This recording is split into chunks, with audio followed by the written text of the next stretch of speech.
What's good, Cubers? It's your boy Matt, and this week we're going to talk about how to support control in your cubes. Blue players. Anyway, let's get started. But before we really get started, let's take a trip down memory lane. Let's go to my high school cafeteria lunch table, which is where I first encountered control in the form of Moat. Moat. Moat turned my whole deck off. I was playing this green Ernham Dejin thing. Yeah, you know what they don't do? They don't fly.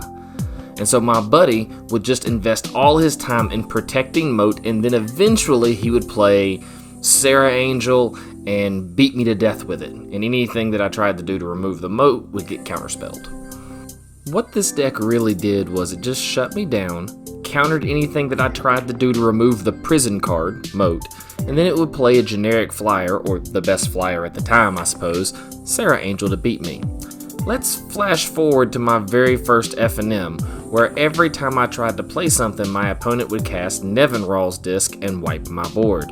In fact, he never seemed to play anything on his turn unless it was Nevinrall's Disc. Instead, he would wait for my turn, and if I cast something, he would counterspell it with a card like Forbid, which he would then buy back, or if I didn't cast anything, he would cast Whispers of the Muse on my instep and draw cards to refill his hand, to play more counterspells, to find more copies of Nevinrall's Disc.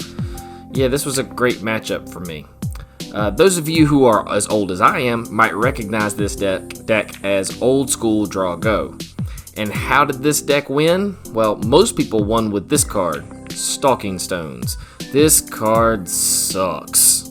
6 mana to make a 3/3. But the thing is, your opponent doesn't care because they've drawn all the lands in their deck, or they've used Thawing Glaciers to get them all out, and then they're just drawing cards on your instep, counterspelling everything you do, and slapping you for 3. I wish my opponent had tried to win with this card. Nope, that wasn't his style. My first F&M opponent tried to win with Prodigal Sorcerer. Timmy. 1 damage at a time. 20 turns later, I was dead, and I had a new appreciation for control decks. So how does this relate to Cube? Well, the first thing I realized was that these control decks functioned around cantrip spells, letting them draw cards, refilling their hand so that they always had answers up on my turn. We have to do the same thing in a cube, so I strongly recommend you play cards like Serum Visions, Preordain, Ponder, all of which let you cantrip through your deck, not only drawing cards, but also smoothing out your draws to make sure you hit your land drops. In fact, you should go really deep on these, and you should even consider playing cards like Brainstorm, Impulse, and if you want to go really deep on 1-mana cantrips, you could even play Opt. Although it is not as good as some of these other spells, you might consider cards like Thought Scour or Gataxian Probe, but I consider that a colorless card. That's neither here nor there. The point is that if you're going to go into control, you need to prioritize these card draw cantrip spells to smooth out your mana base and help you find your answers to all of your opponent's threats. Which leads us to the next thing you need to prioritize in draft, and that is your Wraths. Day of Judgment, Wrath of God, cards like Settle the Wreckage, you need them. And as a cube designer, you need to include them for your control players. You need to cast these cards on turn 4 or 5 and clear the board so that you can stabilize. And you shouldn't just play the white ones. Might I recommend some great black board wipes? Damnation, Toxic Deluge, and Languish. Now, Damnation and Toxic Deluge, they're the cream of the crop. Unfortunately, because they're the cream of the crop, they're really expensive. Languish is actually a pretty decent budget option if you need to go that route. I certainly did for a while when I was first putting my cube together. But you don't have to stop in black either. Even blue has a few different board wipes, like Mystic Confluence, Upheaval, and Nevinrall's Disc. Now, I'm going to start with, I know Mystic Confluence isn't really a board wipe, but if you pick return target creature to its owner's hand 3 times in a row, you've bounced most of your opponent's board, if not all of it. That card, Mystic Confluence is so good. Love that card. Upheaval is great, especially if you're in the Mana Rock deck, because you can replay all your Mana Rocks super fast and just get way ahead of your opponents. And then Nevinrall's Disc is a more generic and slower board wipe. I openly admit, it is slower. But if you're in a lower power cube, or you just feel like you need to go a little deeper on the Wrath effects, you could certainly play Nevinrall's Disc. Now, We've got our cantrips, we've got our wraths. What do we need to pick up next? Well, it's pretty easy. Counter magic. Yeah, it's Deece. You're even going to recognize a couple of these. Force of Will is a good card, an expensive card, but a good card. Counterspell, it's great, fantastic, classic, been around forever. Forbid is maybe a more controversial pick. I do think it is the strongest of the 3 mana spell variants, and I have definitely seen it end the game by just locking your opponent out because you've got so much card advantage that you can constantly buy it back and counterspell their threats and just lock them out of the game. But again, you need to go deep on counter magic. You should play other cards like Daze, Mana Leak, Miscalculation. You'd be surprised how long Mana Leak is turned on in a game of Magic. When your opponent wants to cast their 4-drop, they need 7 mana to beat Mana Leak. When they want to cast their big game-ending threat at 5 or 6, yeah, they're going to need 8 or 9 mana for Mana Leak not to still be good. And if you're running Forbid, you can always toss these soft counters to it to buy it back later. I love including a card like Daze in your cube. That's just some mat spice. I love it. I love a good free counter. Oh, you think I'm tapped out? Play your thing. I've already played Force of Will. Oops, I've still got Daze and you're tapped out. That'll be a nope. Yep, big nope.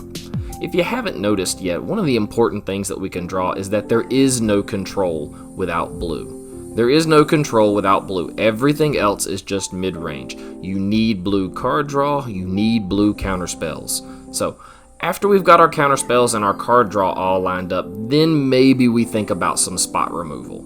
Swords to Plowshares, Go for the Throat, even Lightning Bolt, you can splash for these cards. They're fine, but you always pick the Wrath over them. Always. Every single time. Notice this is the 4th item on the list on purpose. We've talked about cantrips, we've talked about Wraths, we've talked about counter magic. Then we've got spot removal. The drawback to these cards is none of them are going to deal with troublesome artifacts, angry planeswalkers that are making tokens over and over again. Counter magic will deal with those threats before they ever hit the board, and a lot of playing control is using the right answer at the right time to deal with the threat. So you've got a few pieces of spot removal, now we need a way to end the game. And the most obvious solutions in Cube are cards like Baneslayer Angel, Consecrated Sphinx, and Aetherling. By the way, boys and girls, Aetherling, that's a 7-drop. Don't ignore that 4 double blue, that's not a thing. It's a 7-drop, okay? So that you can flicker it when your opponent tries to remove it. Heads up on that, alright? Write that down, that was important. All of these cards are capable of just smashing your opponent, and once the board is clear of their threats, they do a great job of it. But as Usman and Building the Deck pointed out to me several times as we were discussing this topic, you can win the game with a ham sandwich once the board's clear. That's why these are last. You don't prioritize your finisher when you're trying to draft control.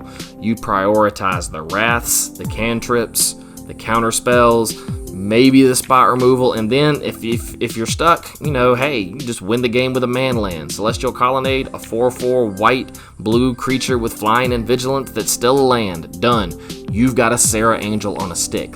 This is a fine way to end the game, and you can even use threats that aren't as good as this. The point is that you clear the board, and then you just beat your opponent to death and make them feel bad about themselves with whatever happens to be lying around.